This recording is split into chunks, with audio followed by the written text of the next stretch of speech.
Jack? Yep, should be good to go now. Okay. Good morning, everybody, and welcome to the Puna Kōrero meeting of this day. Oh, goodness me. Of this day of the 2nd of September. I'll just make sure we note that we are being live streamed, and if you can raise your hands, unlike last time when I couldn't see you all, but I can see you all this time. So if we could raise our hands when we want to talk, please. So let's go to the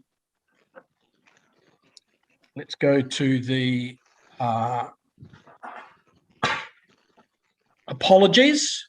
We have no apologies. Everyone is here.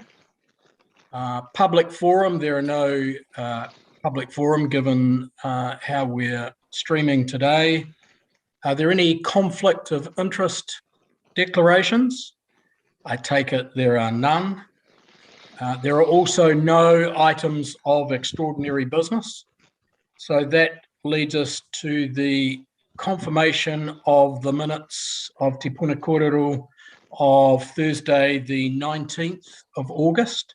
I'll move those to get them on the table. Do I have a seconder, please? Somebody can raise their hand. Thank you, Councillor Waddle. Thank you. I've moved them as a true and correct record. Is there anyone who wants to make any comment or corrections? I'll therefore put the minutes. All those in favour? Aye. Yep, thank you. Those against? Carried. So that moves us to item 6.1 today, which is knowing your pipes financial assistance. I'll take it that everyone's read. I'm going to move that report 6.1 to get it on the table. Do I have a seconder, please? Yes, thank you, Mayor Baker.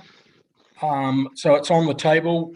I'll take it as read, but this is obviously a change from, because we have to do some rescinding from our previous understanding that we could have this as a targeted rate, but research has shown that there are complications around that, and we're looking to put it forward as a contract, so a contract basis. So maybe I could ask Peter to just summarise that for us before we ask for questions. Hello. Yep, you're there. I'm there, cool.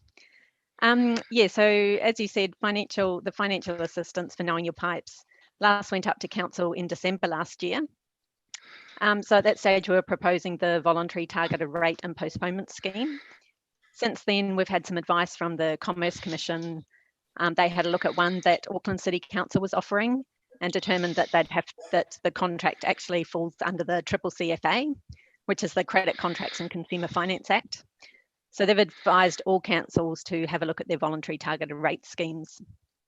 So we've had a look at a number of options that we've got available going forward. So we looked at the contracts basis, potentially offering no financial assistance. And we also looked at a potential rating solution. So what we've concluded is probably the contracts basis is the best option to use going forward. Thanks, Peter. So I'll now open it up for questions. Does somebody have a question? Yeah, Councillor Trillam, and then Councillor Duncan. Thank you, Mr. Chair. Thank you, Mr. Chair. Cheers, Peter. I was wondering if you could elaborate a little bit on why it is that option 1 is favoured here over option 2. And specifically in the context, I guess, of, for me, one of the things that could potentially appeal a little bit more about that second option is if this was a targeted rate that applied to all ratepayers, there might be a stronger incentive for private landowners to actually go and get their pipes checked themselves if they aren't concerned that there's going to be a windfall cost that comes about as a result of that. So I wonder if there might be better results for our water if we looked at option 2. Could you just speak to that a little bit?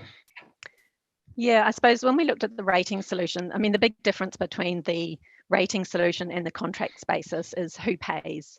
So the rating solution is, a blanket rate that applies to all ratepayers.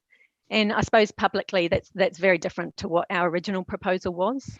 The original proposal was that those people who had issues with their pipes would be the ones that would have to fix it, and we weren't going to make all the ratepayers of Porirua pay for that solution.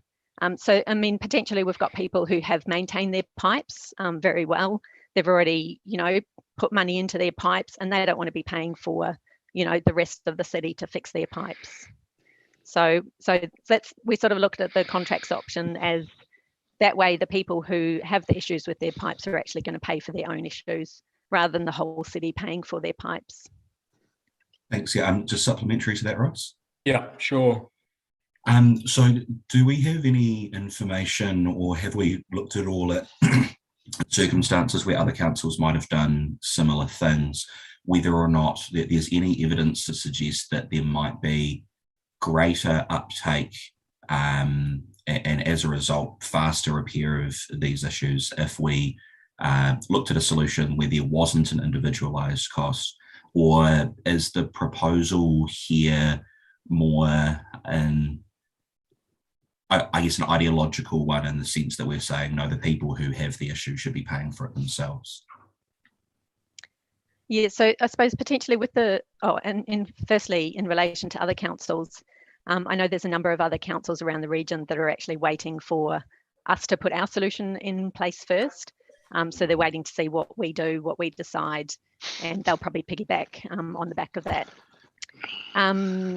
In relation to the rating solution, I suppose with the rating solution is saying we put a targeted rate in, it applies to everyone across the city, and then the council will actually pay for those repairs. So I think it's actually taking that incentive away from the people to fix their pipes, because they'll just allow the council to fix them because that's what they're paying their rates for.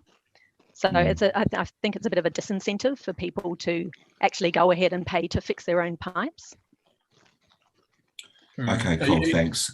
I think, I just indicate, I guess, to councillors, I guess, that based on my current reading of the report, and I guess the priority for me above everything else is making sure that these things get fixed as quickly as possible, and that we're creating incentives for people to, I guess, not potentially avoid it or escape costs themselves. I guess I'm leaning a little bit more towards option 2 at the moment, but I would be interested in hearing other councillors' perspectives on that before I make up my mind as well. Thanks very much, Peter. Thanks, Josh. Councillor Duncan and then Councillor Ford.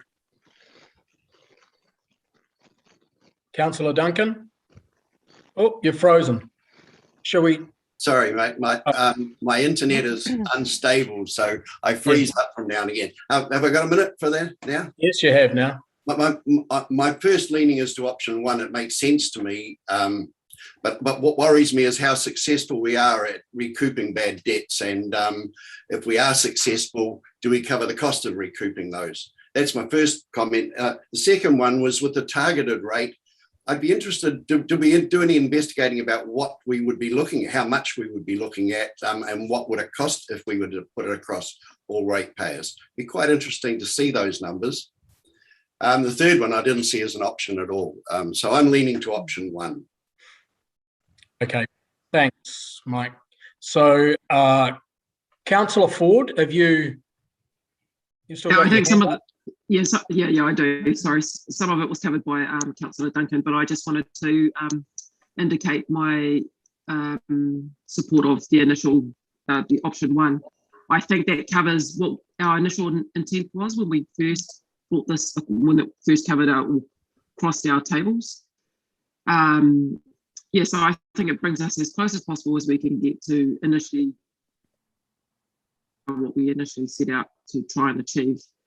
Again, not putting the burden across all ratepayers, but on those people with the pipe issues within their own boundaries. So, thank you. So, Councillor Hayward and then Mayor Baker. Kia ora, Mr. Chair. Atamaria koutou. Thank you for the report. I get this isn't ideal. Thought we had I guess we all had thought that this had been resolved some time ago. I would like to point out that the legal advice to change this approach also comes from the same people who thought it was legal for our council to apply for the wage subsidy in the first lockdown last year. So I'm hesitant to accept their advice, although I can't furnish an alternative legal opinion. So I can't challenge it with alternate information of sufficient strength. As I understand it, the arrangements depended on the Know Your Pipes project. We still haven't completed the first group of whare in Titahi Bay. It's not going to go to all suburbs across Porirua before it heads to Wellington. I'm happy to be corrected by officers if that's not the case. But nevertheless, it's the community of Titahi Bay that are going to bear the impacts the most. And this community here expects us to make sure that we stop having so many overflows events at the plant. I think everybody's on the same page about that. As to option 2, that and the comments by Councillor Trillan, it has some appeal for me because I think actually for me, targeted rates also have the benefit of being clearly marked on the rates bill, so ratepayers know exactly what their rates are going towards. But if I've understood this paper correctly, the rates would come from everybody, but it would only benefit those households who have issues that they cannot pay for identified through Knowing Your Pipe. So it's not necessarily open to every household across Porirua who are having trouble trying to improve their own private network. I'm happy also if that's not the case, if officers can clarify that as well. Also, just want to double check, if we did go to suggest option 2, where is the significance policy in terms of us requiring to go to the community to hear feedback on that? It sounds like this is a significant change from what we would be doing from the decision made last year. The only other thing I'd say is that I put to everyone across the Porirua city, and not just around the people around the table, to have your private network checked. I recently, a few weeks back, had a plumber come over and check the privates, and it made me feel more comfortable knowing that my household wasn't contributing, and that I'm trying to be part of the solution. So to sum it up, go check your privates. Please go do that for everybody. Kia ora. Very amusing, Jeff. Peter, do you want to comment on any of those things that Councillor Hayward raised? Yeah, I'll just say, when we're looking at the targeted rate, when you're saying that would only apply to those people who weren't able to pay for the repairs for their pipes, I'm not sure how we would determine who is able to pay and who is not able to pay. So that becomes a bit of a complicating factor. So okay. It's deciding what that rating money would actually, how would we actually apply that to households on a fair and equitable basis? Well, yeah, I assume it wouldn't be fair, and you just target it to households that have pipes that are in need of repair that have been identified. It's as simple as that. It's a cross subsidy as far as I can see, but yeah, that's fine. We do that all the time. Mayor Baker, and then Councillor Morell. Option 1 is my preference. I cannot see doing option 2 without going out for total consultation again, and I don't think we're concentrating on the whole city at the moment. We want to stick to the area we planned. And we also have targeted rates for water options and other things like Pauahatanui. So I can't see us putting another targeted rate on anyone at the moment. Our rates are at the top end as we are. And I know we're trying to fix more pipes and everything, Josh, and we're doing that as best as we can. But we've got to realise that all this could end up with a water identity as well. So we just have to be careful where we go. So option one is the way I'm sitting. Thank you, Mayor Baker. Councillor Morell? Well, I'm definitely option 1. I don't believe that I, as a ratepayer, should be paying for somebody else's problems that they may have done legally or illegally. And from my understanding, it's not Lloyd's advice. This is Commerce Commission advice why we're going this way and not going the other way. So it's not about if you want to, Councillor Hayward wants to ignore them, well, that's his choice. But it's definitely a Commerce Commission decision that's put us down this track. But Checkpoint three. I don't Councillor? believe that anyone should be in Aotea or Whitby who's got a brand new house should who paying significant rates should be paying for someone's infrastructure that might well be on, which is definitely on private property, should be across the board that all ratepayers should be paying for that. That's just, in my view, a completely ludicrous option. Okay, thank you, Councillor Morell. Are there any other councillors that want to make a comment on this? Josh, do you want to further comment on? Yeah, I might actually. Thanks, Councillor Leggett. To be honest, I think I am overall still leaning more towards option 2, and in particular, I guess I'm thinking about in the report it highlights that the benefits of this are the ease of administering the scheme, and also it's justifiable in terms of the broader public benefits that the whole city sees as well. And I guess I'm approaching this first and foremost from a perspective of what can we do to most quickly improve water quality. I guess that's the place I'm starting from. And I think I would quite like to see, it's difficult for me to dismiss option 2 out of hand when it feels like we don't necessarily have the information available to suggest what would be more effective. So yeah, I think definitely it has to be either option 1 or 2. I think I prefer option 2. I definitely prefer option 1 to there being no financial assistance at all. But I can see from what others have said that clearly option 1 is the favoured option. So I won't waste time by putting up an amendment or anything like that. But I think I will indicate that I will vote against the proposal. But thanks very much for the information, everyone. I found that very helpful. Cheers. Are there any other councillors that want to comment? This is an important issue. Yeah, Councillor, we happy. Thanks. Thank you. Yes, I actually am in favour of option 1. I agree with Councillor Morell quite strongly. I know that's a surprise, but I do. Everybody has quite huge expectations of what the council should and shouldn't pay for anyway. So I think, we're giving up an option where people will take responsibility of their own property and their own pipes. Like every household flushes their own toilets. So I am definitely in favour of option 1, and I find actually that is more of a fair option across the whole board as opposed to just putting it on the ratepayers. Thank you, Councillor. We happy. Anyone else? If I can ask a question and make some comment. The question is, it just wasn't clear to me how, if we go for the contract basis, we have an individual contract between council and the ratepayer. How do they pay that back? Is it on rates as part of the rates bill, or is it separately? No, this would be totally separate to rates. Right. As I thought it would be, and so I think that we as councillors should be. Let's be clear here when we're talking about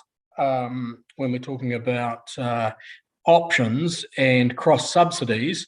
That in fact, with the option 1 as a contract basis, there is inherent cross subsidies across all ratepayers in that it's interest free. So all ratepayers are paying for the interest. That's correct, is it not?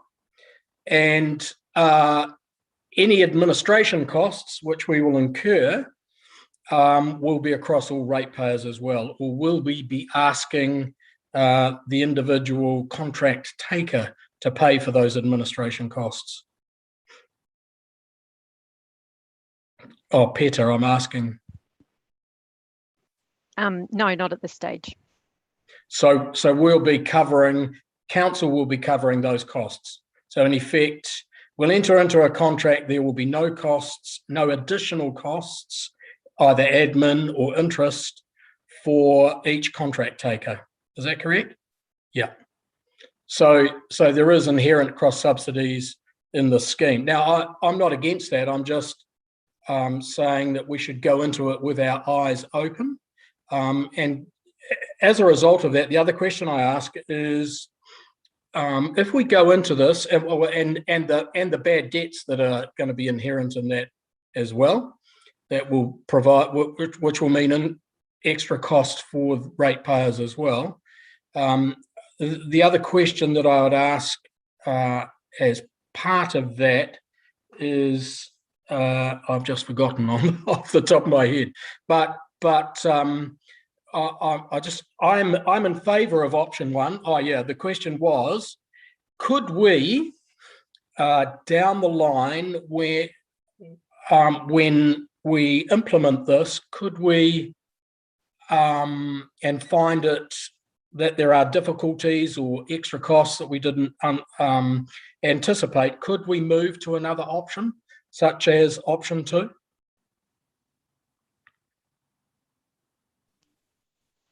I can respond to this one. Yeah, it's because of the Commerce Commission, there's a number of councils that are coming together to sit, especially led by Auckland and Wellington, to see what they can do in compliance to get to compliance with CCCFA, the Commerce Commission ruling. If that did come forward, we would then have a look at that again. But at the moment, that's not on the table. And councils are going back to the Commerce Commission to advise them as do they know what the impact of this decision has actually cost. So this was all legal advice was that councils could do these targeted rates. And then in March, when the Commerce Commission came out against Auckland to say it wouldn't. So we are keeping to monitor the environment if there's another option that we can actually then implement. But this one is while we don't have that option, this one was the one that we believed was the best way not to hold up the Know Your Pipes project. Right. Thank you. And the reason we're doing this is because we've got a project underway already and we need to have something in place. Yes. So we could, if advice changes, or we find that we could qualify under the Act, then we could change it. As the Commerce Commission, yeah. The Commerce Commission are at the moment are saying that they don't see that council should be doing this. Okay, so all right, thank you for that. So we go into it with our eyes open anyway. Any other councillors wish to make a comment before we? Did I see? Yeah, Councillor Sayuli.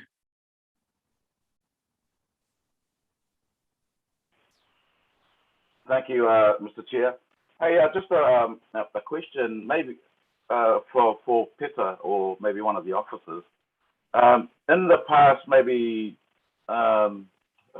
few years, what has been the pipe that we've had to fix? What percentage of those has been residential ones? Actually, I'll have a go at answering that. We haven't been fixing residential pipes in the main. So if there's leaks on private property, they either get fixed by private owners or they don't get fixed at all. So that's the problem we've been trying to get round with the Knowing Your Pipes project. Yeah, does that answer your question, Councillor Sayuli? Yeah. Yeah, thank you. Just with that then, I'm leaning towards option one. Thank you. Okay, thank you. If there's no other comments by councillors or questions, I'm now going to put the motion. Mr. Chair, Councillor Morell's got his hand up. Oh, sorry, I didn't see. Councillor Morell. I'm just not sure that the numbers have been, from our wastewater treatment meeting last week, the number of pipes that have been identified as in properties at this moment, and what they've done is 57, and 21 of them are, more than are reasonably serious. Yeah. Thanks for that bit of information. We'll get a report on that separately as well. Anyway, more detailed report. That said, you've got another question? Can't hear you. You need to. No. All right. Very good. I'm now going to put the motion. All those in favour, raise your hands. Those against, Councillor Trillin, you want that noted?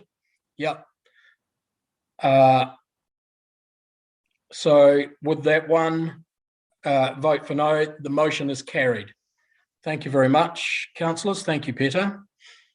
So we'll now move to item 6.2, which is the Children and Young People Status and Annual Report. You can see we've got both of those reports there, and we're being asked to note that officers are going to return to discuss the review of the strategic framework for children and young people at a separate committee meeting.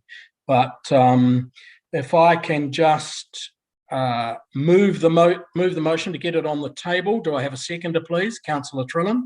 Thank you very much. So I'm taking it all as read, but I will ask, is it Jade that's going to, or is it you, Nick, that's going to talk about it? I think it's Jade if she's there. Ross, I can't see her. Can't see her. There she is. Oh, So I'll introduce you to Jade, and I'll leave her to introduce herself and cover key points about the report. Thanks, Nick. Welcome, Jade. Tēnā koe, Mr. Chair. Whakalofalahi atu, tēnā koutou katoa, ngā mihi mahana ki a koutou I te ata nei. Tuatahi, ko wai aho, ko Jade Williams tōku ingoa, ko te kaitohutohu ke papahere mātua takumahi I te rōpū strategy and policy, no Porirua aho. Nō reira, tēnā koutou katoa. I just wanted to firstly introduce myself, as this is my first time presenting to you all today. So my name is Jade Williams, kia ora, and I'm Senior Policy Advisor and Strategy and Policy team. So it's awesome to be here discussing this really important kaupapa with you all today. And that is the two reports and the Children and Young People Framework. So we have the Annual Report 2019 to 2021 and the Status Report 2021. Firstly, I just wanted to highlight a few key findings from the Status Report in particular. So the good news stories to start with, satisfaction with council events, facilities and services for children and young people remains high. Student NCEA results increased by 5% between 2018 and 2019, and we also saw a reduction in the gap in the ethnic disparity. We did, however, see a slight drop of around 2% in 2020, which we assume is likely the impact of COVID. There has also been an increase in tertiary enrolments for our Pacifica and Māori students between 2018 and 2019. And infant immunisation rates still remain high for Porirua, which is great. Now for the areas of concern, the youth job seeker benefit rates have increased by 61% for 18 to 24-year-olds. This is consistent with national figures, so it's likely to reflect the impacts of COVID-19. And between 2020 and 2021, the figure did decrease by 22%, but still remains higher than our pre-COVID rates. Child oral health is still poor in Porirua, as well as our preventable hospitalisations, also known as ASH rates. So they still remain above the national average. Youth mental health is on the decline. So self-harm and suicide statistics have increased for Porirua. It's only a slight increase. However, our Porirua trends are not following the national trends, which is appearing to be declining. So poor housing conditions and affordability remain a serious issue for Porirua, as we all know. And child poverty statistics also remain high.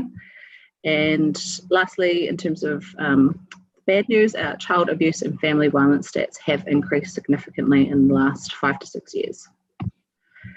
So just moving on to make a couple of notes about the actual framework itself. So the 3-year period for the current children and young people's framework ended in around July this year. So over these last 3 years, we've seen things have changed quite rapidly for our rangatahi and tamariki. And as the status report outlines, some things have gotten worse for them. And we now consider it a really good time to review the framework to ensure it remains current, make sure we are providing the support at the same pace and in the right areas that our youth require it. So next steps for the review would be developing a project plan, including what the scope would look like and what our engagement plan and actions would be. And then we'll obviously return to discuss this with you guys. So more than happy to take any questions or comments. Thank you very much, Jade. Mayor Baker and then Councillor Trillin. Thank you, Jade. This report, as always, has got some good bits obviously coming out of it, but it's really disappointing to see once again the dental is still really poor and we're getting nowhere with that. With the youth suicide and the family abuse, the fact that they're going up is really disappointing, but do you as officers have any update on the youth one-stop shop that was meant to open? Has it got a facility yet? I'd had a rumour that it may be over in the old BNZ building, but gosh, that's been going on now for a year. I think that got signed off this year, early last year, and we still haven't got it. And I know Ngāti Tawa and Partners Porirua are working together, but I just wondered whether we had an update on when it will open for our youth. I don't unfortunately have the information about that, but I can come back to you and seek an update from the Sea Partnerships team. Thank you. That would be really good because I'm getting requests from that all the time, as are most people, I think. So I would look forward to that. Thank you. Thanks, Mayor Baker. Councillor Trillin and then Councillor Ford and Hayward. Thank you, Mr. Chair. Thanks very much, Jade, and welcome as well. I have a couple of questions, starting with the youth mental health, self-harm and suicide stats. And I guess I found in particular that first number there around the 67% increase from 2019 to 2020 really distressing. I was wondering if you could speak a little bit more to that and why it is that we think there has been such a dramatic spike in that statistic specifically. Sure. So in terms of the stats, we basically have seen, so in terms of suicide rates, we've actually only seen an increase in between 2019 and 2020, we saw an increase of 2 deaths, which on paper doesn't actually look like a huge number, but it is going against the national trend. So the national trend is actually decreasing and we are going the other end. So that is obviously still negative. In terms of the reasons, I think the report itself kind of covers some of those reasons. Obviously COVID-19 being a massive impact for our rangatahi and tamariki last year and continues to be an issue. We haven't seen the full impact of that, but we are hearing anecdotally as well as through some of the surveys that we did post-COVID to gauge the impact of COVID on our communities. We're seeing that a lot of young people are really feeling the stress and anxiety from the impact of COVID. And so it's one area that we obviously can look at, but we do need to really do a bit more digging and finding out really what are the issues. And there is a lot of anecdotal evidence around that shows that things are getting worse for our rangatahi in lots of different areas. So it's all part of the issue, basically, yeah. Yeah, thanks very much. And you actually preemptively answered my second question there as well, which is great. So I'll just jump straight to my third. Sure. And that's around the child abuse and family violence. So it says that the number of children with substantiated findings of abuse has been steadily increasing. And I'm just interested in that term there with substantiated findings. Yes. Do we have any degree of confidence that these numbers indicate an actual increase in rates of child abuse and family violence, or are we just getting better at detecting this and we're seeing what's already happening? Or are you able to speak to that a little bit? I can give what I know based on the figures that Oranga Tamariki have provided, and in terms of the data, it can be quite difficult to really sift through what they're actually counting and how they're recording. There was a bit of a change in how they collected and collated the data in the last 2 or 3 years, so the figures are very high. So within the last 6 years, we've seen an incremental increase of 120% increases in child abuse, and substantiated child abuse is where they have got the Oranga Tamariki social workers have gone into the home, gone through the investigation process, and have basically highlighted that that is a case of abuse. So in terms of the data, it is really hard to say whether it is a growing concern. I mean, we've looked at the domestic violence stats through Porirua courts as well, and it's showing an increase as well. So we do know it is increasing. We know it's a serious issue, but again, it's an area that we probably need to do more digging, and the data can be a bit difficult to kind of get a real final statement on sometimes. So yeah, hope that answers your question. Yeah, it does. Thank you very much, Jade. That's everything from me. Cool. Thank you. Councillor Ford. Thank you, Mr. Chair, and talofa lava, Jade. Welcome to council. Kia ora, thank you. Kia ora.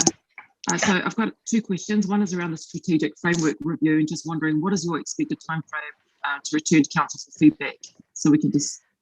Sure. So in terms of the review, next step, I think internally we'll be looking at having a workshop with all of our council officers that are involved in this space, and I hope to get that done, well, COVID-19 dependent, in the next couple of weeks.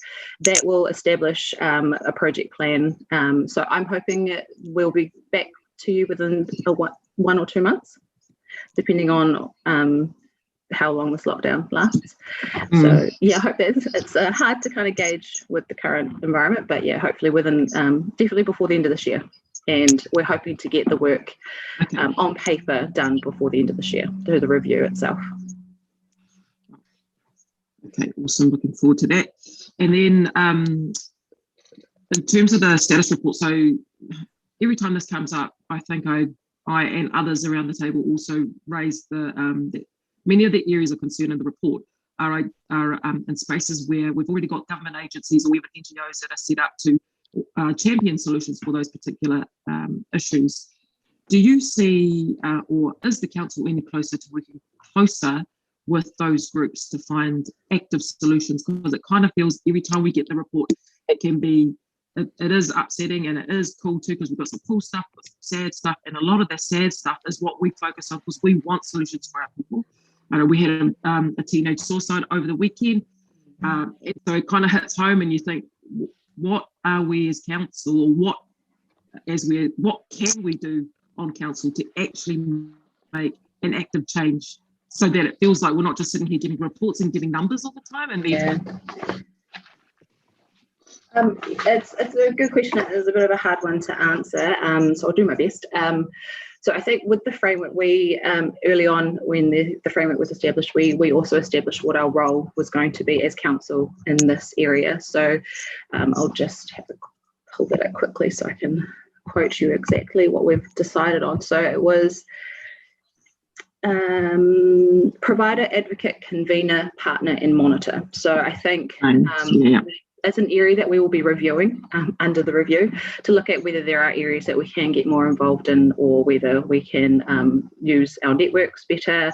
I think the review should really answer that question a bit better for you. Yeah, it's hard because we can't go out and deliver mental health services ourselves. We don't have the money, we don't have the resources and things to do that. So one thing I can say that we are doing really well at the moment is we have a youth wellbeing network that was established post-COVID lockdown 2020. What I've seen come out of that so far is really great. So that's a network where council basically provide a facility for community NGOs across the whole city. They all come and they all discuss core issues, and they also come up with some solutions. They haven't quite got to case management type discussions, but I do see that happening in the future. It's still early days, but I think that is a really promising area that we can have a lot of impact on. Okay. Thanks, Jade. Thanks, Jade. Questions? No worries. I see there's look forward to the workshop. Yeah, there are quite a few people lined up. So, Councillor Hayward. Kia ora, Mr. Chair. He nui te mihi ki a koe, Jade.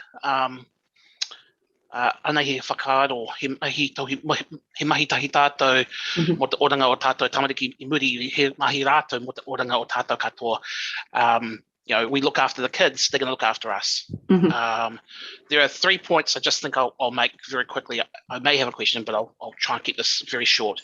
I entitled this The Good, the Bad and the Ugly. The good stuff is where things like our council working on driver licensing training, that's going to have a huge impact on rangatahi in Porirua. And that was, you know, meeting a need that we really should have had central government stepping in to do that work.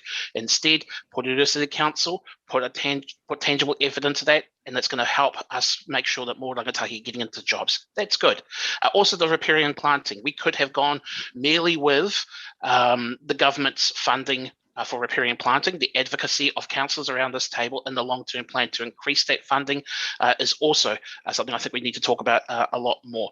The bad, you know, the Mayor has raised already the issue about the youth one-stop shop. I share her concern about the about when that's actually going to be activated and provide benefit. Very much a strong supporter as well of the project.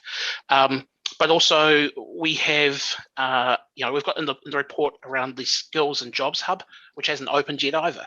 It's like invading a country, then going to an aircraft carrier and put mission accomplished on the back of it. We haven't actually delivered yet. We want to, and we know it's coming. So, but it's just not ideal for me. And then there's another review relating to a policy governing our moana. You know, this is where I'm actually going to have a bit of a go at the Kanihira o te upoko o te ika. I think that the regional council has a role here that they are not stepping up to in terms of the recommendations of the whai tour. Porirua City Council has done a lot of work in this space, and I expect them to pick up their game as well. And then, yeah, the ugly stuff. You know, there's not a lot of tangible leadership outputs on reducing abuse, transiency, and community housing, social housing, and that, you know, there's not a single person around this council table who isn't perturbed by how that's playing out. I think of a friend, Amanda, who's a lawyer on behalf of clients who are, you know, going through the process of the Royal Commission of State Abuse, abuse in state care. And I think about, you know, all of those issues that have, you know, connected together over many years lead to really negative impacts on people's livelihoods much further down the line. And so you know, when I hear Amanda having to read out statements of people who have had to endure that kind of abuse decades ago, I think about, in our time here on the council table, I'm very encouraged that there's going to be some review about this, our policy and our approach, because I don't want to feel like I would lose sleep that we didn't do enough in this space. I want to end on something positive. So I just note the last paragraph of the report says that there's an acknowledgement the council needs to do better in terms of its engagement with rangatahi around the long-term plan. And I'm very hopeful that we can see some tangible changes. Kia ora. Kia ora. Thank you. Councillor Morell. You're unmute. Councillor Morell, you need to unmute. Yeah. Am I there? You are now. Right. Yeah, look, I commend this report, obviously, but I guess the frustrating thing for me is that we do reports such as this, and, you know, how can we influence some of these things? We spend a lot of time in gathering this information, and it's then trying to get some, you know, a lot of it, what's in it is beyond council's responsibility, and we have all these government agencies in the area, you know, so I just wonder, what's the next step with a report like this? What do we do with it? Do we, you know, who advocates, who delivers it, where does it go? Can someone give me that sort of direction, please? Can I just answer that? Yeah, Wendy. Chair, through you. So for every year so far, what we have done is we have, the Mayor and I have signed out a letter to government agencies, the government agencies highlighted in the report, and we've sought meetings with them. Last year, we got no uptake from that approach, so we probably have to rethink that. But the purpose of this report is to hold them to account. You know, this is not core business of council. No. It's the core business of government agencies, and holding a mirror up and saying, actually, we are concerned in this city about these things is the entire purpose of that status report. So we probably need to nuance our approach so that we get a better hit rate on our approaches to these agencies. And we certainly keep that network up locally. You know I have meetings about various aspects of that. I know the mayor does as well. So it has been helpful, and actually it was an advocacy tool that was very important actually around the Eastern Porirua work that when we kicked it off. So that was right back when we first started doing the status report, and we were starting up this work. So yes, it's frustrating, but these are long-standing issues that have their roots in decades of goodness knows what, poor policy interventions, inappropriate funding, whatever they might be. So it's going to take a little while for them to get fixed, but the purpose of the report is to hold those stats up and say, in our community, this is how government policies are playing out, and we need to do something about it, and we are happy to participate in that conversation. Not happy to fund it because it's not our job, but we are happy to support anybody who wants to work on these issues in our community. So we will have to have a think about how we approach government agencies this year, but and they're all wrapped up in COVID recovery, which is perhaps not unhelpful because many of these issues become quite exacerbated during we've certainly noticed over the last year that some of these issues, particularly around housing, the health issues that spin out of poor housing, they're inclined to get worse. So COVID does present opportunities as well as some difficulties. Thank you, Wendy. Thank you. For good questions, Ewan, and important for us to bear in mind as we go forward with the review. Councillor Sayuli.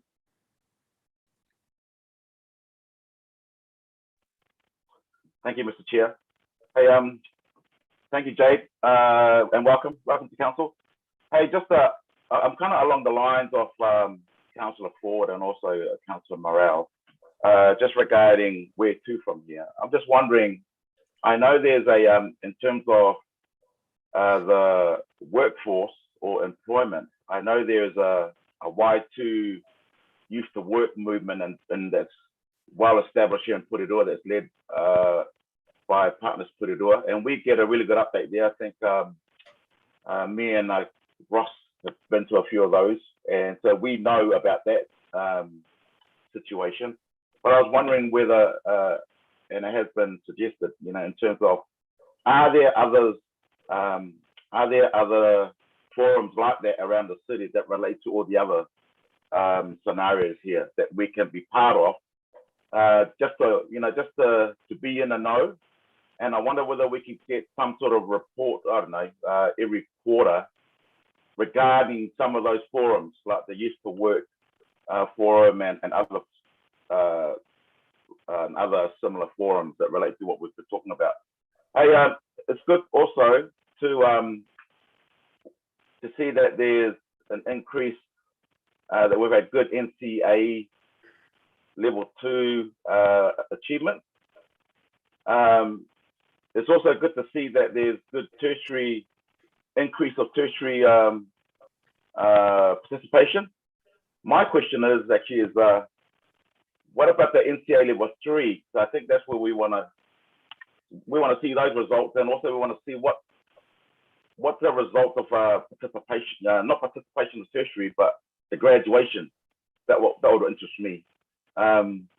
Because, you know, like we said, like, you know, just because we've got there doesn't mean anything, you know, until we've actually come out with something. So I'll be interested in that, you know, maybe later on, if there's such a report that gives that, what's our success rate beyond just participation? What else is there?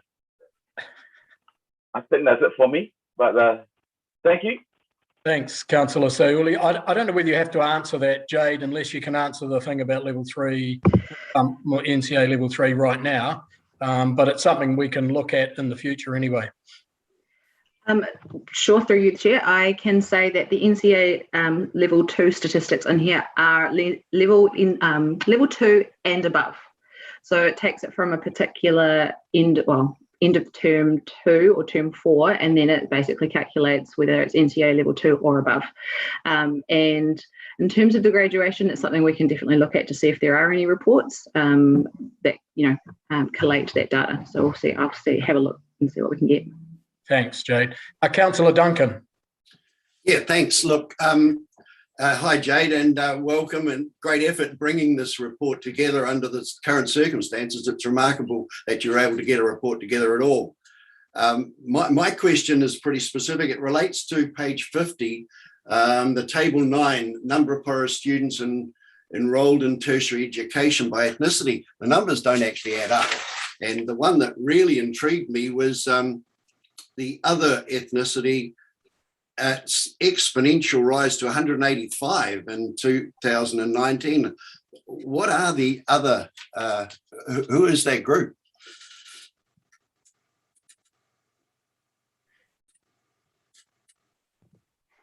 Through you, Chair. Just pulling up the page. Did you say page 50? Yeah. 50, yeah. Look on the agenda. It's page 50 on the agenda. Diligent Jade won't have that. Oh, I think I can possibly answer that. The reason the numbers don't add up is because people can have more than one ethnicity. Your other question, Councillor Duncan? Yeah, the other ethnicity jumped from over the previous years 50, 50, 60, 45, 60, then to 185 in 2019. That seems exponential. I don't know exactly why that would be. Jade may have an answer for that one. I do. So we did. We obviously noticed the increase in the significant increase in those numbers, and it looks like it was more of a policy decision. So our education and tertiary providers out there started pushing tertiary in a different way. So it came down to more of a policy decision that impacted those numbers.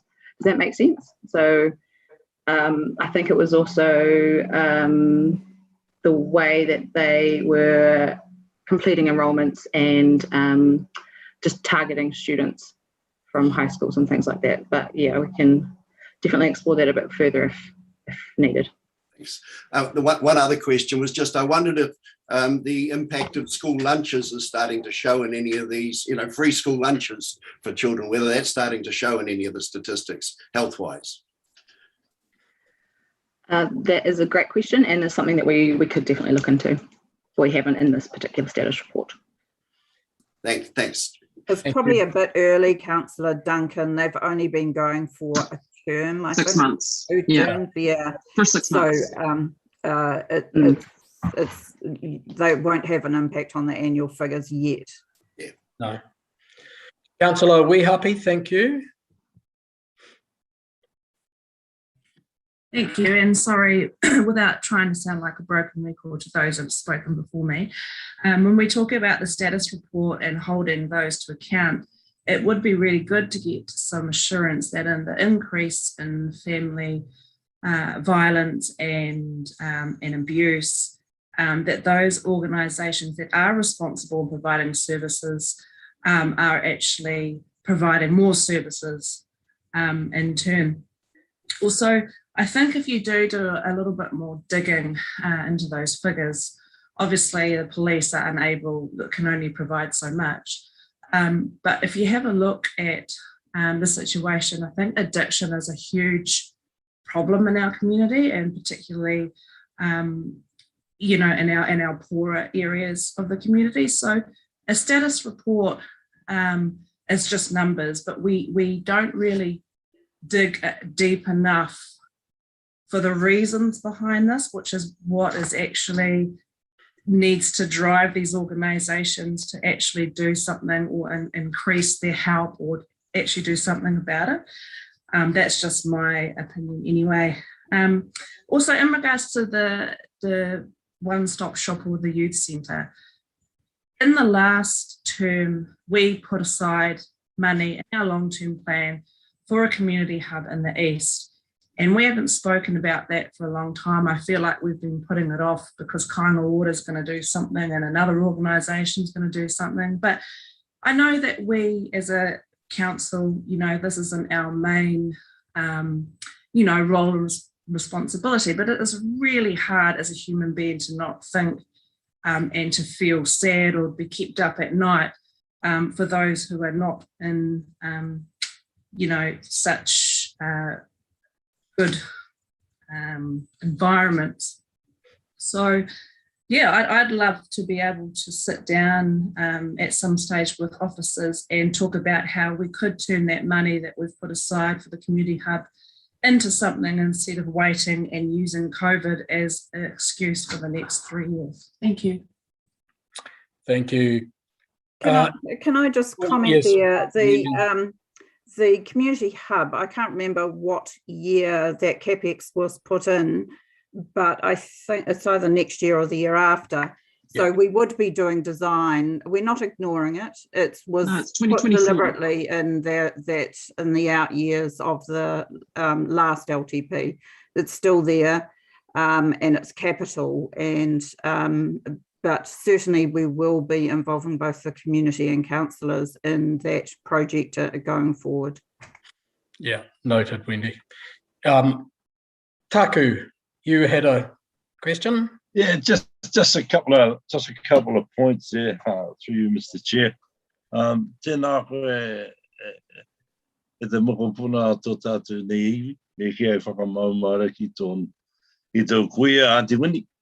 No reira tēnā koe e whakakaha ana ki tō reo. Just a couple of observations, and yeah, people have covered the issues quite clearly in the stats. And the report we know is quite bleak, and I think Kylie touched on it. We just can't sit back and try not. We just got to do a wee bit better, I think, and push a wee bit harder, and to ensure that our community, along with its rejuvenation, that our rangatahi and our young people are following in that same track. There is a cross-agency, government agency that used to meet quite regularly, where government agencies sit at that table, just to note. And I think the lead's been taken up by Porirua City Council now.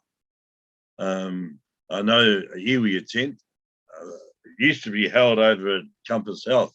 I've even forgotten the name, but it's Tumai. We still hold it, Taku. Yeah. I mean that could be a real stake in the ground focus point to drive the stuff home, Nita.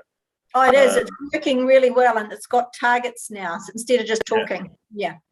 But it's you know, you sort of like get sort of goosebumps to think, well, what's gonna be included in the status report this year, and we can't let it continue. I think we've got to make some type of commitment as a council to ensure that they are the future of our city, and they do have some complexities that needs to be dealt with or looked at within their own communities. But as a whole, we are Porirua. And so moving forward, I think if we can have some key focus points that we can actually bring to the fore some of the key issues and deal with them. And thank you for the report. Thanks, Ross. Thank you, Taku. And on that note, I've let the discussion range free and wide. I fully expect that when it comes back to council, the strategic direction, that we will have further discussion. I just note, as Wendy has said, that much of the stuff is not council core business.